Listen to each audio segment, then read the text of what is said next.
ನಮ್ಮಲ್ಲಿ ಬಂದು ಕೇಳ್ತಾರೆ, ಹೌದಾದ ಭಟ್ರೆ ಪುರಾಲ್ ಪೋಯಿ ಬೊಕ್ಕನೆ ಕಟೀಲ್ಬೇಕು ಪುರಾಲ್ ಪೋರ ಬಲ್ಲಿಗೆ ಎಂಚ ಅಂತ ಕೈಯಲ್ಲಿ ಕಡಸಲೆ ಇಟ್ಕೊಂಡು ಆ ಮಾತು ಹೇಳಿದರೆ ಅದೊಂದು ದೈವದ ವಾಕ್ಯ ಅಂತ ಬ್ರಾಹ್ಮಣರು ಸ್ವೀಕರಿಸ್ತೇವೆ. ಮಂತ್ರಾಲಯಕ್ಕೆ ಹೋಗಿ, ಮಂತ್ರಾಲಯದಲ್ಲಿ ರಾಘವೇಂದ್ರ ಸ್ವಾಮಿಗಳು ಕೈ ಮುಗಿದಂತಹ ಮಂಚಾಲಮ್ಮ ಅಂತ ದೇವರಿದ್ದಾರೆ. ಮಂಚಾಲಮ್ಮ ಪೂಜೆ ಮಾಡೋದು ಬ್ರಾಹ್ಮಣರಲ್ಲ, ಬ್ರಾಹ್ಮಣೇತರರು ಪೂಜೆ ಮಾಡೋದಲ್ಲಿ. ಕ್ರಿಶ್ಚಿಯನ್ ಧರ್ಮದಲ್ಲೂ ಒಂದಷ್ಟು ಜಾತಿಗಳಿವೆ, ಒಂದೊಂದು ಚರ್ಚ್ಗಳಿಗೆ ಒಬ್ಬರು ಹೋಗುವುದಿಲ್ಲ. ಮುಸ್ಲಿಂ ಧರ್ಮದಲ್ಲೂ ಇದೆ, ಅವರವರ ಚರ್ಚ್ ಮಸೀದಿಗಳಿಗೆ ಅವರು ಹೋಗೋದಿಲ್ಲ. ಎಲ್ಲ ಕಡೆಯಲ್ಲಿದೆ, ಇಲ್ಲ ಅಂತೇಳಿ ಇರಲಿಲ್ಲ, ಮೊದಲು ಇರಲಿಲ್ಲ. ಸುಳ್ಳು ಹೇಳಬಾರ್ದು, ನಾವು ಸುಳ್ಳು ಹೇಳಬಾರ್ದು. ಮಕ್ಕಳಿಗೆ, ಹೆಣ್ಣು ಮಕ್ಕಳಿಗೆ ಸ್ವಾತಂತ್ರ್ಯ ಇಲ್ಲ. ಸ್ವಾತಂತ್ರ್ಯ ಹೇಳಿದರೆ ಇಂಡಿಪೆಂಡೆನ್ಸ್ ಅಲ್ಲ. ಹೆಚ್ಚು ಕಡಿಮೆ ಆದದ್ದನ್ನು ಅವನಲ್ಲಿ ಕುರಿತಾಗಿ ಮಾತನಾಡುವ ಮೂಲಕ ಸರಿ ಮಾಡಲಿಕ್ಕಾಗ್ತದೆ. ಅದನ್ನು ಬೈಯುವ ಹಾಗೆ ಯೂಟ್ಯೂಬ್ನಲ್ಲಿ ಹಾಕ್ತಾ ಹೋದರೆ ನಮ್ಮ ದೈವಾರಾಧನೆ ಸರಿ ಇಲ್ಲ ಅಂತ ಆಗ್ತದೆ. ಇವರು ಮಾಡಿದ್ದು ಸರಿ ಇಲ್ಲ ಹೇಳಿದರೆ ಅವು ಮಾಡಿದ್ದು ಸರಿ ಅಂತ ಹೇಳಲಿಕ್ಕೆ ಏನು ನಮ್ಮಲ್ಲಿ ಪ್ರೂಫ್? ಬಹುತೇ ದೇವತಾಕವಾದವನ್ನು ಒಪ್ಪಿದವರು ನಮ್ಮ ಭಾರತೀಯರೆಲ್ಲರೂ. ತುಂಬ ದೇವತೆಗಳಿದ್ದಾರೆ, ಎಲ್ಲರೂ ಸರ್ವಶ್ರೇಷ್ಠ ಅಂತ. ಪ್ರಭೇದಗಳು ಅದರಲ್ಲೂ ಉಂಟು, ನಮ್ಮ ದೈವದಲ್ಲೂ ಉಂಟು. ರಾಜನ ದೈವ ಅಂತ ಬೇರೆ ಇದೆ, ಉಳಿದ ದೈವಗಳು ಬೇರೆ ಇದೆ. ಗಲಾಟೆ ಮಾಡಲಿಕ್ಕಿದ್ದದ್ದಲ್ಲ ಅದು. ಅನುಷ್ಠಾನಕ್ಕೆ ಅವನ ಜೀವನ ಯೋಗ್ಯತೆಗೆ ಸರಿಯಾಗಿ ಅದನ್ನು ಅನುಷ್ಠಾನ ಮಾಡಿ ಅದರಿಂದ ಅವರಿಗೆ ಪಾರಲೌಕಿಕವಾಗಿ ಲಾಭ ಸಿಗಲಿಕ್ಕೋಸ್ಕರ ಇದ್ದದ್ದು. ನಂಬಿಕೆಗಳು ಕೆಲವು ನಂಬಿಕೆಗಳನ್ನು ಪ್ರಶ್ನೆ ಮಾಡಲಿಕ್ಕಿಲ್ಲ, ನಂಬಿಕೆಗಳು ಉಂಟು. ಈಗ ನಮ್ಮ ಊರಲ್ಲಿ ಒಂದು ನಂಬಿಕೆ ಇದೆ, ಇತ್ತೀಚೆಗೆ ಹೊರಟದ್ದೇ ಇರ್ಬೋದು, ಯೋಚನೆ ಮಾಡುವ. ಪುರಾಲ್ ಬತ್ತಿ ಪಕ್ಕ ಕಟೀಲ್ ಬರೆ ಬಲ್ಲಿ ಬೋರ್ಡು, ಕಟೀಲ್ ಬತ್ತಿ ಪಕ್ಕ ಪುರಾಲ್ ಬೋರೆ ಬಲ್ಲಿ ಅಂತ ಒಂದು ನಂಬಿಕೆ. ಈಗ ಶಾಸ್ತ್ರಾಧಾರ ಕೇಳಿದರೆ ಎಲ್ಲಿಯೂ ಸಿಗುವುದಿಲ್ಲ ಅಲ್ವಾ ಬಾಸರ ಭಟ್ರೆ? ಶಾಸ್ತ್ರಾಧಾರ ಕೇಳಿದರೆ ಎಲ್ಲಿಯೂ ಸಿಗುವುದಿಲ್ಲ. ನಂಬಿಕೆಗಳಲ್ಲೂ ಎಲ್ಲರೂ ಇದನ್ನು ನಂಬುವವರಲ್ಲ, ಕೆಲವರು ಇದನ್ನು ನಂಬ್ತಾರೆ. ಈಗ ನಾವೆಲ್ಲ ಹೇಗೆ ಹೋಗೋದಪ್ಪ ಪೊಳಲಿಗೆ ಹೇಳಿದ್ರೆ ನಾವು ಕಟೀಲಿಗೆ ಹೋಗಬೇಕು, ನಾವು ಕಟೀಲ್ನವರೇ, ಆ ಪ್ರಶ್ನೆ ಇಲ್ಲ. ಆದರೆ ಆ ಒಂದು ನಂಬಿಕೆ ಉಂಟು. ನಾವು ಯಾಕೆ ಅದಕ್ಕೆ ವಿರೋಧ ಮಾಡಬೇಕು? ಇಲ್ಲಪ್ಪ, ನಮ್ಮಲ್ಲಿ ಬಂದು ಕೇಳ್ತಾರೆ, ಹೌದಾದ ಭಟ್ರೆ ಪುರಾಲ್ ಪೋಯಿ ಬೊಕ್ಕನೆ ಕಟೀಲ್ಬೇಕು ಪುರಾಲ್ ಪೋರ ಬಲ್ಲಿಗೆ ಎಂಚ ಅಂತ ನಿಖಲ್ನ ಇಷ್ಟ ಹೇಳು. ಅದಕ್ಕೆ ನಾವು ವಿರೋಧ ಮಾತಾಡಬಾರ್ದು. ಯಾಕೆ ಹೇಳಿದ್ರೆ ಒಬ್ಬನ ನಂಬಿಕೆ, ಒಬ್ಬನಿಗೆ ಯಾವುದೋ ಅದರಿಂದ ನಷ್ಟವೋ ಲಾಭವೋ ಆಗಿದೆ, ಹಾಗೆ ಒಂದು ನಿರ್ಣಯ ಮಾಡಿದರೆ ಕೆಲವು ನಿರ್ಣಯಗಳು ಸತ್ಯ ಇರ್ಬೋದು, ಕೆಲವು ನಿರ್ಣಯಗಳು ಮೋಸ ಇರ್ಬೋದು, ಸುಳ್ಳು ಇರ್ಬೋದು, ಅದು ಅವನ ನಂಬಿಕೆ ಇರ್ಬೋದು.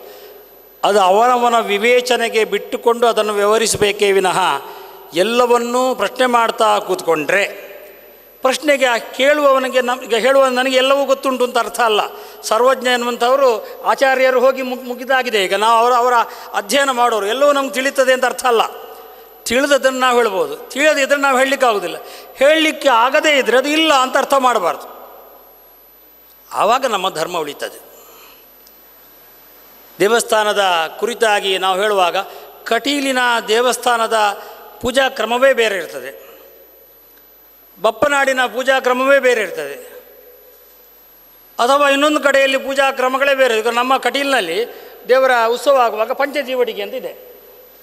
ಪಂಚಜೀವಟಿಗೆ ಇಟ್ಕೊಂಡು ಹೋಗುವಂಥದ್ದು. ಜೀವಟಿಗೆ ಹೇಳಿದರೆ ಒಂದು, ಇದರಲ್ಲಿ 5 ಇರ್ತದೆ. ಜೀವಟಿಗೆ ಅಂತ ಕೆಲವು ದೇವಸ್ಥಾನಗಳಲ್ಲಿ ಇಲ್ಲ. ಅದು ಇಲ್ಲ ಹೇಳಿದರೆ ಹಾಗಾದರೆ ಇದು ಪಂಚಜೀವಟಿಗೆ ಅನ್ನೋದು ಸುಳ್ಳ? ಅದನ್ನು ಆ ದೇವಸ್ಥಾನದವರು ಹೋದ ನೋಡಿದವರು ಪೂರ್ವಾಗ್ರಹ ಉಂಟು ಅಂತಾದರೆ ಕಟೀಲ್ ದೇವಸ್ಥಾನದ ಸಾಮಾಜಿ ಪಂಚಜೀವಟಿಗೆ ಬತನ್ನು ಬೇರೆ, ಹೌದು ದೈವಲೇ ಬತನ್ನು ಅಂತ ಹೇಳ್ಬೋದು. ಎಲ್ಲ ದೈವಸ್ಥಾನದಲ್ಲಿ ಉಂಟು ಅಂತ ಗ್ಯಾರಂಟಿ ಇಲ್ಲ. ತಿರುಪತಿಗೆ ಹೋದರೆ 2 ಜೀವಟಿಗೆ ಇಟ್ಕೊಳ್ಳೋದು, ಒಂದಲ್ಲ 5 ಅಲ್ಲ 2 ಇಟ್ಕೊಳ್ಳುವಂಥದ್ದು ಕ್ರಮ ಅಲ್ಲಿ. ನಮ್ಮಲ್ಲಿ ಎಲ್ಲ ದೇವರಿಗೆ ಪೂಜೆ ಮಾಡುವಾಗ ನದಿಯಲ್ಲಿ ಮುಳುಗಿ ಸ್ನಾನ ಮಾಡಿ ತಣ್ಣೀರಿನಲ್ಲಿ ಆ ಮೂಲಕವಾಗಿ ನಾವು ಮಡಿಯನ್ನು ಸಾಧಿಸಿಕೊಂಡು ದೇವರಿಗೆ ಪೂಜೆ ಮಾಡ್ತೇವೆ. ಹೀಗೆ ಮೈ ಬಿಟ್ಟುಕೊಂಡೇ ಇರ್ತೇವೆ. ಬದರಿಯಲ್ಲಿ ಪೂಜೆ ಮಾಡಲಿಕ್ಕೆ ಹೋದರೆ ಮೈ ಬಿಟ್ಟುಕೊಂಡು ಪೂಜೆ ಮಾಡ್ತಾ ಹೇಳಿದ್ರೆ ನಾಳೆ ಬೆಳಿಗ್ಗೆ ಸಾವನ್ನ ಹೆಣ ಇರ್ತದೆ. ಯಾಕೆ ಅಷ್ಟು ಚಳಿ ಉಂಟಲ್ಲಿ. ಅಲ್ಲಿ ತಪ್ತ ಕುಂಡದಲ್ಲಿ ಮುಳುಗಲೇಬೇಕು, ಇಲ್ಲದ್ರೆ ಬದುಕಲಿಕ್ಕೆ ಆಗೋದಿಲ್ಲ. ಅಲ್ಲಿ ಯಾರು ಶೀತಲಗಂಗೆಯಲ್ಲಿ ಸ್ನಾನ ಮಾಡೋದಿಲ್ಲ. ಮಾಧ್ವರಿಗೊಂದು ಮಾಡಬೇಕು ಅಂತಿದೆ, ನಾವು ಮಾಡ್ತೇವೆ.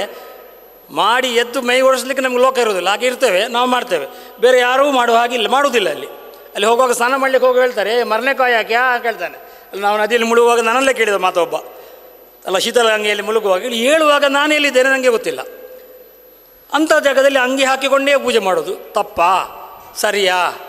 ಒಂದೊಂದು ಕಾಲಕ್ಕೆ ಸರಿಯಾಗಿ, ಒಂದೊಂದು ಜಾಗಕ್ಕೆ ಸರಿಯಾಗಿ ನಿಯಮಗಳಲ್ಲಿ ಬದಲಾವಣೆಗಳಿರ್ತದೆ. ಹಾಗಾಗಿ ಇಲ್ಲಿಯ ನಿಯಮವನ್ನು ಅಲ್ಲಿಗೆ ಆರೋಪಿಸಬಾರ್ದು, ಅಲ್ಲಿಯ ನಿಯಮಗಳನ್ನು ಇಲ್ಲಿಗೆ ಆರೋಪಿಸಬಾರ್ದು. ದೇವಸ್ಥಾನಗಳಲ್ಲಿ ಧರ್ಮಾಚರಣೆ ನಡೆಯುವಂತಹ ಕ್ರಮವೇ ಹೀಗೆ. ನಮ್ಮ ಊರಿನಲ್ಲಿ ಮೊದಲು ಊಟ ಬಡಿಸುವಾಗ ಮೊದಲು ಸಾರು ಹಾಕ್ತೇವೆ, ಆಮೇಲೆ ಸಾಂಬಾರು ತರ್ತೇವೆ. ಘಟ್ಟದ ಮೇಲಿನ ದೇವಸ್ಥಾನಗಳಿಗೆ ಹೋಗಿ ಮೊದಲು ಸಾಂಬಾರು ಹಾಕ್ತಾರೆ, ಆಮೇಲೆ ಸಾರು ಹಾಕ್ತಾರೆ. ಅದಕ್ಕೆಲ್ಲ ಶಾಸ್ತ್ರ ಹುಡುಕ್ತಾ ಕೊಡ್ತಾರೆ. ಅದು ಅಲ್ಲಿಯ ನಿಯಮಕ್ಕೆ ಸರಿಯಾಗಿರುವಂಥದ್ದು.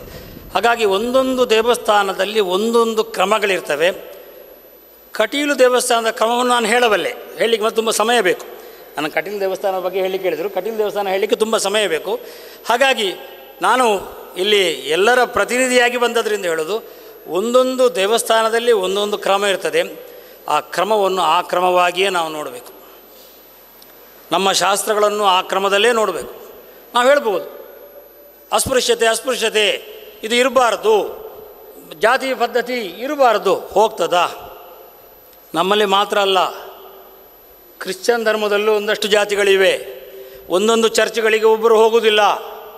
ಮುಸ್ಲಿಂ ಧರ್ಮದಲ್ಲೂ ಇದೆ. ಒಂದು 10 ನಮ್ಮ ಭಾರತದ ಕೇರಳದಲ್ಲೇ ಕ್ರಿಶ್ಚಿಯನ್ನಲ್ಲಿ ಒಂದು 14 ಪ್ರಭೇದಗಳಿವೆ, ಮುಸ್ಲಿಮರಲ್ಲಿ ಒಂದು 17 ಪ್ರಭೇದಗಳಿವೆ. ಅವರವರ ಚರ್ಚ್ ಮಸೀದಿಗಳಿಗೆ ಅವರು ಹೋಗೋದಿಲ್ಲ. ಎಲ್ಲ ಕಡೆಯಲ್ಲಿದೆ, ಇಲ್ಲ ಅಂತೇಳಿ ಇರಲಿಲ್ಲ, ಮೊದಲು ಇರಲಿಲ್ಲ. ಸುಳ್ಳು ಹೇಳಬಾರ್ದು, ನಾವು ಸುಳ್ಳು ಹೇಳಬಾರ್ದು. ನಾನು ಅದನ್ನು ನೇರವಾಗಿ ಹೇಳುವ, ಸುಳ್ಳು ಹೇಳಬಾರ್ದು. ಹೇಳಿದರೆ ನಮ್ಮ ವೇದವೇ ಸುಳ್ಳು ಅಂತ ಹೇಳಿದಾಗ್ತದೆ. ಆಗ ನಮ್ಮ ಧರ್ಮವೇ ಇಲ್ಲ, ಹಿಂದೂ ಧರ್ಮವೇ ಇಲ್ಲ. ಯಾಕಂದರೆ ವೇದವೇ ಸುಳ್ಳು ಅಂತ ಹೇಳಿದ್ವಿ. ವೇದದ ಆಧಾರದ ಮೇಲೆ ಹಿಂದೂ ಧರ್ಮ ನಿಂತದ್ದು. ವೇದವೇ ಸುಳ್ಳು ಅಂತ ಹೇಳಿದಾಗಾಯಿತು. ಬ್ರಾಹ್ಮಣೋಸ್ಯ ಮುಖಮಾಸೀತ್ ಬಾಹುರಾಜ ಅನ್ಯಕೃತ ಊರ್ವತದಸ್ಯ ದ್ವೈಶ್ಯ ಪದ್ಭ್ಯಾಂ ಶೂದ್ರೋ ಅಜಾಯತ. ಇದು ವೇದದಲ್ಲೇ ಉಂಟು. ಸುಳ್ಳು ಅಂತ ಹೇಳಿದಾಗ್ತದೆ. ಸುಳ್ಳಲ್ಲ, ಉಂಟು, ಇತ್ತು. ಆದರೆ ಬೇರೆ ಧರ್ಮಕ್ಕಿಂತ ಕಡಿಮೆ ಅಸ್ಪೃಶ್ಯತೆ ಇರುವಂತಹ ಧರ್ಮ ನಮ್ಮದಾಗಿತ್ತು ಎನ್ನುವುದನ್ನು ನಾವು ಎಚ್ಚರಿಕೆಯಿಂದ ಓದಬೇಕು. ನಾವೆಲ್ಲ ಹೀಗೆ ಹೇಳ್ತದ್ದು ಪ್ರಚಾರ ಆಗಿದೆ, ನಾವು ಅಸ್ಪೃಶ್ಯತೆ ಅಂತ. ಬೇರೆ ಧರ್ಮಕ್ಕಿಂತ ಕಡಿಮೆ ಇರತಕ್ಕಂತಹ ಅಸ್ಪೃಶ್ಯತೆ ಇದ್ದದ್ದು ನಮ್ಮ ಹಿಂದೂ ಧರ್ಮ. ನಾವು ಅದನ್ನು ಒಪ್ಪಬೇಕು. ಈಗಲ್ಲ, ಇನ್ನು 800 ವರ್ಷಗಳ ಹಿಂದೆ ಮಧ್ವಾಚಾರ್ಯರಿದ್ದರು. ಅವರದ್ದೊಂದು ವಾಕ್ಯ ಹೇಳ್ತೇನೆ ನಾನು. ಚಾತುರ್ವರ್ಣ್ಯಂ ಮಯಾ ಸೃಷ್ಟಂ ಗುಣ ಕರ್ಮ ವಿಭಾಗಶಃ ಅಂತ ಕೃಷ್ಣ ಮಾಡಿದ್ದಾನೆ. 4 ವರ್ಣಗಳಿವೆ, ಬ್ರಾಹ್ಮಣ, ಕ್ಷತ್ರಿಯ, ವೈಶ್ಯ, ಶೂದ್ರ. ಗುಣಕರ್ಮಗಳಿಗೆ ಸರಿಯಾಗಿ ವಿಭಾಗ ಮಾಡಿದ್ದೇನೆ ಅಂತ ಕೃಷ್ಣನ ವಾಕ್ಯ. ನಾವು ಒಳ್ಳೆ ಇಲ್ಲ ಅಂತ ಹೇಳಿದರೆ ಕೃಷ್ಣನೇ ಇಲ್ಲ ಅಂತ ಹೇಳಾಗ್ತದೆ. ಕೃಷ್ಣನೇ ಇಲ್ಲ ಹೇಳಿದರೆ ನಮಗೆ ದೇವರೇ ಇಲ್ಲ ಅಂತ ಹೇಳಿದಾಗ್ತದೆ. ಹೇಳಿದ್ದಾರೆ. ಅದಕ್ಕೆ ಮಧ್ವಾಚಾರ್ಯರು ವ್ಯಾಖ್ಯಾನ ಮಾಡಿದ್ದು. ಅದರಲ್ಲಿ 2 ಇದೆ, ಒಂದು ಕರ್ಮ, ಒಂದು ಗುಣ. ಕರ್ಮ ಹೇಳಿದರೆ ನಮಗೆ ಆನುವಂಶಿಕವಾಗಿ ಇರುವಂಥದ್ದು ಅಂತ ನಾವು ಈಗ ಈ ವರ್ತಮಾನದಲ್ಲಿ ಇಟ್ಕೊಳ್ಳುವ, ಅದಲ್ಲ ಇಟ್ಕೊಳ್ಳುವ. ಅದಲ್ಲದೆ ಯೋಚನೆ ಮಾಡಿ ಮತ್ತೊಂದು ಗುಣ ಅಂತ ಹೇಳಿದಾರಲ್ಲ, ಇನ್ನೊಂದು ಬೇರೆ ಹೇಳಿದಾರಲ್ಲ. ಅದಕ್ಕೆ ಮಧ್ವಾಚಾರ್ಯರ ವ್ಯಾಖ್ಯಾನ, ಅಧಿಕಾಹ ಗುಣ ಶೂದ್ರೇ ಬ್ರಾಹ್ಮಣೇತ್ಯಭಿಧೀಯತೆ ಬ್ರಾಹ್ಮಣಾಃ ನ್ಯೂನಗುಣಕಾಃ ಶೂದ್ರ ಇತ್ಯೇವ ನಿಶ್ಚಯ. ಒಳ್ಳೆಯ ಗುಣಗಳು ಶೂದ್ರರಲ್ಲಿದ್ದರೆ ಅವರನ್ನು ಬ್ರಾಹ್ಮಣ ಅಂತ ತಿಳ್ಕೊಳ್ಳಿ. ಬ್ರಾಹ್ಮಣರು ಕೆಟ್ಟವರಾಗಿದ್ದರೆ ಅವರು ಶೂದ್ರರ ಸಂಶಯವೇ ಇಲ್ಲ ಅಂತ ಇದು ನಿರ್ಣಯ ಮಾಡಿದ್ದವರು 850 ವರ್ಷಗಳ ಹಿಂದಿನ ಮಧ್ವಾಚಾರ್ಯರು. ಹೇಳಿದರೆ 2 ವಿಭಾಗದಲ್ಲೇ ನೋಡಲಿಕ್ಕಿತ್ತು. ಬ್ರಾಹ್ಮಣರು ಮಾತ್ರ ದೇವರಿಗೆ ಪೂಜೆ ಮಾಡ್ತೇವೆ ಎನ್ನುವಂತಹ ಬ್ರಾಹ್ಮಣರ ಹಕ್ಕನ್ನು ಇಟ್ಟುಕೊಂಡಿದ್ದಾರೆ. ಮಂತ್ರಾಲಯಕ್ಕೆ ಹೋಗಿ, ಮಂತ್ರಾಲಯದಲ್ಲಿ ರಾಘವೇಂದ್ರ ಸ್ವಾಮಿಗಳು ಕೈ ಮುಗಿದಂತಹ ಮಂಚಾಲಮ್ಮ ಅಂತ ದೇವರಿದ್ದಾರೆ. ಮಂಚಾಲಮ್ಮ ಪೂಜೆ ಮಾಡೋದು ಬ್ರಾಹ್ಮಣರಲ್ಲ, ಬ್ರಾಹ್ಮಣೇತರರು ಪೂಜೆ ಮಾಡೋದಲ್ಲಿ. ಆದರೂ ಅಲ್ಲಿಗೆ ಹೋಗದೆ ಮಂತ್ರಾಲಯ ಸ್ವಾಮಿಗಳನ್ನು ನೋಡಿದರೆ ನಮಗೆ ಪುಣ್ಯ ಇಲ್ಲ. ಕೇದಾರನಾಥ, ನಮ್ಮೆಲ್ಲ ಚಾರ್ಧಾಮ್, ಭಾಳ ದೊಡ್ಡ ಪ್ರಸಿದ್ಧವಾದಂತಹ ಕ್ಷೇತ್ರ ಕೇದಾರನಾಥ. ಪೂಜೆಗೆ ಬ್ರಾಹ್ಮಣರಲ್ಲ. ಜ್ಯೋತಿರ್ಲಿಂಗ ಅಂತ ಹೇಳ್ಕೊಂಡ್ರೆ ಶ್ರೀಶೈಲ, ಶ್ರೀಶೈಲದಲ್ಲಿ ಬ್ರಾಹ್ಮಣರಲ್ಲ ಪೂಜೆಗೆ, ಲಿಂಗಾಯತರು ಇರುವಂಥದ್ದು. ಕೇದಾರನಾಥದಲ್ಲೂ ಲಿಂಗಾಯತರೇ ಇರೋದು ಪೂಜೆಗೆ. ನಮಗೆಲ್ಲರಿಗೂ ಪವಿತ್ರ ಕ್ಷೇತ್ರ ಅದು, ಬ್ರಾಹ್ಮಣರಿಗೂ. ಇಂತಹ ವಿಶೇಷವಾದಂತಹ ವ್ಯವಸ್ಥೆಯೊಳಗೆ ನಾವಿರೋದು. ಹಾಗಾಗಿ ವಾದಿರಾಜರು ಕನ್ನಡದಲ್ಲಿಯೂ ಸ್ತುತಿ ಮಾಡಿದರು. ಎಲ್ಲರೂ ಸಂಸ್ಕೃತ ಗೊತ್ತಿಲ್ಲದವರು ಕಲೆಯಲ್ಲಿ ಅಂತ. ತುಳುವಿನಲ್ಲಿಯೂ ಮಾಡಿದರು. ಅದೇ ರೀತಿಯಾಗಿ ಪರಿಶಿಷ್ಟ ಜಾತಿಯವರಿಗೂ ಮಾಡಿದ್ರು. ಅದೇ ಲೇ ಲೇ ಲೇ ಲೇ ಲೇ ನಾವು ಭಾರಿ ಪ್ರಸಿದ್ಧ, ನಾವು ಎಲ್ಲ ಕಡೆಯಲ್ಲಿ ಪದ್ಯ ಹೇಳ್ತೇವೆ, ಲೇ ಲೇ ಲೇ ಲೇ ಲೇ ಲೇ ಲೇ ಲೇ ಲೇಗ ಅಂತ. ಅದು ದಶಾವತಾರ ಸ್ತುತಿ. ಅದನ್ನು ಪರಿಶಿಷ್ಟ ಜಾತಿಯವರು ಹೇಳಿಕೊಳ್ಳುವ ಮೂಲಕವಾಗಿ ದೇವರನ್ನು ಸ್ತುತಿ ಮಾಡಬೇಕು ಅಂತ ಹೇಳಿದ್ದು. ಆಗಿರುವ ಜಾತೀಯತೆಯಲ್ಲಿತ್ತು. ಕನಕದಾಸರು ಮತ್ತು ವಾದಿರಾಜರು ಪರಸ್ಪರ ಮೈತ್ರಿಯಿಂದ ಇದ್ದವರು. ಹಾಗಾಗಿ ಕನಕದಾಸರ ನೆನಪಿಗಾಗಿ ಉಡುಪಿಯಲ್ಲಿ ಇವತ್ತು ಕೃಷ್ಣನಿಗೆ ಒಂದು ಗಂಜಿ ಸಮರ್ಪಣೆ ಮಾಡ್ತೇವೆ. ಅದು ಯಾವುದರಲ್ಲಿ ಇಡೋದು ಅಂತ, ಅದು ಮೊದಲು ಇದರಲ್ಲಿ ಇಡ್ತದಂತೆ, ಯಾವುದರಲ್ಲಿ ತೆಂಗಿನ ತಿಪ್ಪೆಯಲ್ಲಿ ಇಡ್ತಿದ್ದದ್ದು. ಈಗ ಅದನ್ನು ಬೆಳ್ಳಿದು ಮಾಡಿದ್ದಾರೆ, ಅದು ಬೇರೆ ವಿಷಯ. ಅದು ಕನಕದಾಸನ ನೆನಪಿಗಾಗಿ ಉಡುಪಿಗೆ ಸಮರ್ಪಣೆ ಆಗತಕ್ಕಂತಹ ವಸ್ತು. ಆ ಕನಕದಾಸರೇ ಅವತಾರ ಆಗಿ ಮತ್ತೊಂದು ಅದರಲ್ಲಿ ಪರಿಶಿಷ್ಟ ಜಾತಿಯವಾಗಿ ಹುಟ್ಟಿದ ಮಂತ್ರಾಲಯ ಸ್ವಾಮಿಗಳು ಅವರನ್ನು ಮುಟ್ಟಿ ಸಾಸಿವೆಯನ್ನು ತಗೊಂಡದ್ದು ಯಾವಾಗ ಕೇಳಿದರೆ ದ್ವಿದಳ ವ್ರತದ ಸಮಯದಲ್ಲಿ. ದ್ವಿದಳ ವ್ರತದ ಸಮಯದಲ್ಲಿ ಸಾಸಿವೆ ಎನ್ನುವಂಥದ್ದು ಆಹಾರಕ್ಕೆ ನಿಷೇಧ. ಆದರೆ ಮಂತ್ರಾಲಯ ಸ್ವಾಮಿಗಳು ಆ ಪರಿಶಿಷ್ಟ ಜಾತಿಯವರು, ಕನಕದಾಸರ ಅವತಾರ ಆಗಿ ಬಂದಂಥ ಅವರು ಕೊಟ್ಟಂತಹ ಸಾಸಿವೆಯನ್ನು ತಗೊಂಡ ಮೇಲೆ ಇನ್ನು ನನ್ನ ಮಠದ ಶಿಷ್ಯರಿಗೆ ದ್ವಿದಳ ವ್ರತದಲ್ಲಿ ಸಾಸಿವೆ ಅನ್ನುವಂಥದ್ದು ಮಡಿಗೆ ಬರ್ತದೆ, ಅದು ದೋಷ ಅಲ್ಲ ಅಂತ ಕನಕದಾಸನ ನೆನಪಿಗಾಗಿ ಮಾಡಿದ್ದು ನಮ್ಮಲ್ಲಿ ಇತಿಹಾಸ. ಎಲ್ಲ ಮರೆತು ಬಿಡ್ತೇವೆ ನಾವು. ನಮ್ಮ ದಕ್ಷಿಣ ಕನ್ನಡವನ್ನೇ ತಗೊಳ್ಳುವ. ದಕ್ಷಿಣ ಕನ್ನಡದಲ್ಲಿ ವಿಶೇಷವಾಗಿ ನಾವು ದೈವಾರಾಧನೆಯನ್ನು ಹೋಗ್ತೇವೆ.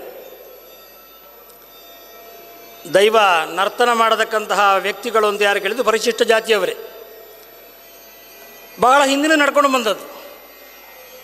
ಕೈಯಲ್ಲಿ ಕಡಸಲೆ ಇಟ್ಕೊಂಡು ಆ ಮಾತು ಹೇಳಿದರೆ ಅದನ್ನು ದೈವದ ವಾಕ್ಯ ಅಂತ ಬ್ರಾಹ್ಮಣರು ಸ್ವೀಕರಿಸ್ತೇವೆ. ಅಂತಹ ವಿಶೇಷವಾದಂತಹ ಪರಿಸರದಲ್ಲಿ ನಾವಿದ್ದೇವೆ. ಅದನ್ನು ಯಾರೂ ಹೈಲೈಟ್ ಮಾಡೋದಿಲ್ಲ. ಹೆಣ್ಣು ಮಕ್ಕಳಿಗೆ ಸ್ವಾತಂತ್ರ್ಯ ಇಲ್ಲ, ನಸ್ತ್ರೀ ಸ್ವಾತಂತ್ರ್ಯ ಮರ್ಹತಿ ಅಂತ ಮನುಸ್ಮೃತಿ ಹೇಳಿದ್ದಾನಂತ ಮನುಸ್ಮೃತಿಯನ್ನು ಕೆಲವರು ಹೊತ್ತಿಸ್ತಾರೆ. ಸ್ತ್ರೀಯರು ಮನುಸ್ಮೃತಿಯನ್ನು ಓದಲಿಕ್ಕೆ ಗೊತ್ತಿಲ್ಲ ಅವರಿಗೆ, ಹೊತ್ತಿಸ್ತಾರೆ. ಮನುಸ್ಮೃತಿಯಲ್ಲಿ ಏನು ವಾಕ್ಯ ಇದೆ, ಆ ವಾಕ್ಯ ಎಲ್ಲಿಂದ ಬಂತು? ನಸ್ತ್ರೀ ಸ್ವಾತಂತ್ರ್ಯ ಮರ್ಹತಿ ಅನ್ನೋದು ಮನುವಿನ ವಾಕ್ಯವೇ. ಎಲ್ಲಿ ಹೇಳಿದ್ದು? ಪಿತಾ ರಕ್ಷತೆ ಕೌಮಾರೇ ಭರ್ತಾ ರಕ್ಷತಿ ಯೌವನೆ ರಕ್ಷಂತಿ ಸ್ಥವಿರೇ ಪುತ್ರಾಹ ನ ಸ್ತ್ರೀ ಸ್ವಾತಂತ್ರ್ಯ ಮರ್ಹತಿ. ಸಣ್ಣದಿರುವಾಗ ತಂದೆ ಕಾಯ್ತಾನೆ, ಮದುವೆ ಆದಮೇಲೆ ಗಂಡ ಕಾಯ್ತಾನೆ, ಕಾಯುವುದೆನ್ನುವ ಅರ್ಥ. ಆಮೇಲೆ ವೃದ್ಧಾಪ್ಯದಲ್ಲಿ ಮಕ್ಕಳು ಕಾಯ್ತಾರೆ. ಮಕ್ಕಳಿಗೆ ಹೆಣ್ಣು ಮಕ್ಕಳಿಗೆ ಸ್ವಾತಂತ್ರ್ಯ ಇಲ್ಲ. ಸ್ವಾತಂತ್ರ್ಯ ಹೇಳಿದರೆ ಇಂಡಿಪೆಂಡೆನ್ಸ್ ಅಲ್ಲ. ನಾವು ತಪ್ಪಿದ್ದಲ್ಲಿ ಇಂಡಿಪೆಂಡೆನ್ಸ್ ಹೇಳಿದರೆ ಸ್ವಾತಂತ್ರ್ಯೋತ್ಸವ ಅಂತ ಹೇಳ್ತೇವೆ.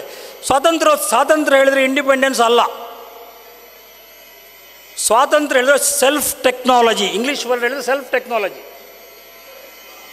ಅವಳ ಕುರಿತಾಗಿ ಅವರಿಗೆ ತಂತ್ರ ಇಲ್ಲದೆ ಇರೋದು. ರಕ್ಷಣೆಯ ಕುರಿತಾಗಿ ಹೆಣ್ಣು ಮಕ್ಕಳಿಗೆ ತಂತ್ರ ಇಲ್ಲ. ಯಾಕಂದರೆ ಅವಳು ಅಬಲೆ.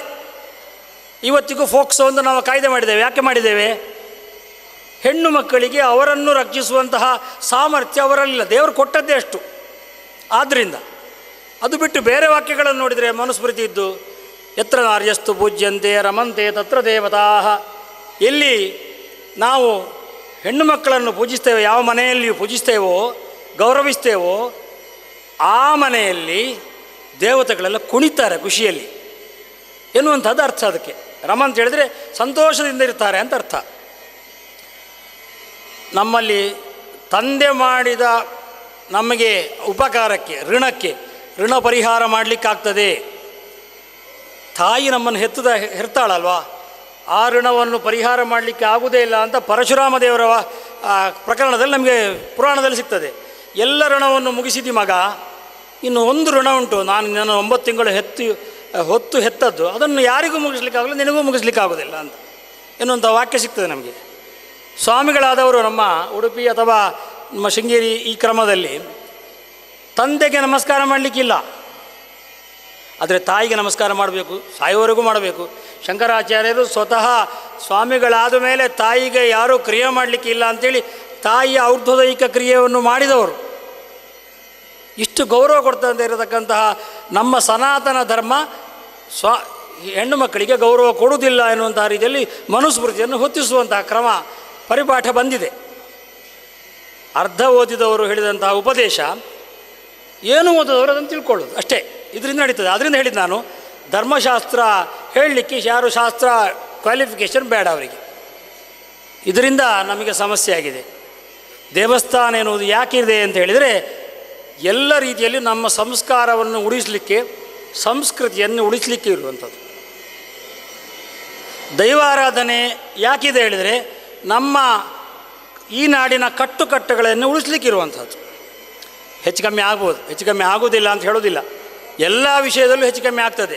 ಹೆಚ್ಚು ಕಮ್ಮಿ ಆದದ್ದನ್ನು ಬೈಯುವುದರಿಂದ ಸರಿ ಮಾಡಲಿಕ್ಕೆ ಆಗೋದಿಲ್ಲ. ಹೆಚ್ಚು ಕಡಿಮೆ ಆದದ್ದನ್ನು ಅವನಲ್ಲಿ ಕುರಿತಾಗಿ ಮಾತನಾಡುವ ಮೂಲಕ ಸರಿ ಮಾಡಲಿಕ್ಕಾಗ್ತದೆ. ಅದನ್ನು ಬೈಯುವ ಹಾಗೆ ಯೂಟ್ಯೂಬ್ನಲ್ಲಿ ಹಾಕ್ತಾ ಹೋದರೆ ನಮ್ಮ ದೈವಾರಾಧನೆ ಸರಿ ಇಲ್ಲ ಅಂತ ಆಗ್ತದೆ. ಇವರು ಮಾಡಿದ್ದು ಸರಿ ಇಲ್ಲ ಹೇಳಿದರೆ ಅವು ಮಾಡಿದ್ದು ಸರಿ ಅಂತ ಹೇಳಲಿಕ್ಕೆ ಏನು ನಮ್ಮಲ್ಲಿ ಪ್ರೂಫು? ಹಾಗಿರುವಾಗ ಇಬ್ಬರೂ ಸರಿ ಇಲ್ಲ ಅಂತಾಯಿತು. ಇಬ್ಬರೂ ಸರಿ ಇಲ್ಲ, ದೈವಾರಾಧನೆಯೇ ಸರಿ ಇಲ್ಲ ಅಂತಾಯಿತು. ದೈವಾರಾಧನೆ ಸರಿ ಇಲ್ಲ ಹೇಳಿದರೆ ನಮ್ಮ ಹಿಂದೂ ಧರ್ಮವೇ ಸರಿ ಇಲ್ಲ ಅಂತಾಯಿತು. ಅದನ್ನು ಮಾಡಲಿಕ್ಕೆ ಹೊರಟಂತಹ ಒಂದಷ್ಟು ಕಮ್ಯುನಿಸ್ಟ್ ಮೈಂಡ್ಗಳು ನಮ್ಮ ಮುಂದೆ ಇದ್ದಾರೆ. ನಾವು ಎಚ್ಚರಿಕೆಯಿಂದ ಧರ್ಮಶಾಸ್ತ್ರವನ್ನು ಉಳಿಸಿ ಬೆಳೆಸುವಲ್ಲಿ ಪ್ರಾಮಾಣಿಕವಾಗಿ ಪ್ರಯತ್ನ ಮಾಡಬೇಕು. ಪೂರ್ವಾಗ್ರಹ ಪೀಡಿತರಾಗಿ ನೋಡಬಾರದು ಎಂತ ಎಲ್ಲರಲ್ಲಿಯೂ ಕಳಕಳಿಯಿಂದ ವಿನಂತಿಸ್ತಾ ನನ್ನ ಮಾತನ್ನು ಮುಗಿಸ್ತೇನೆ. ಏಕದಂಬಾರ್ಪಣಮಸ್ತು.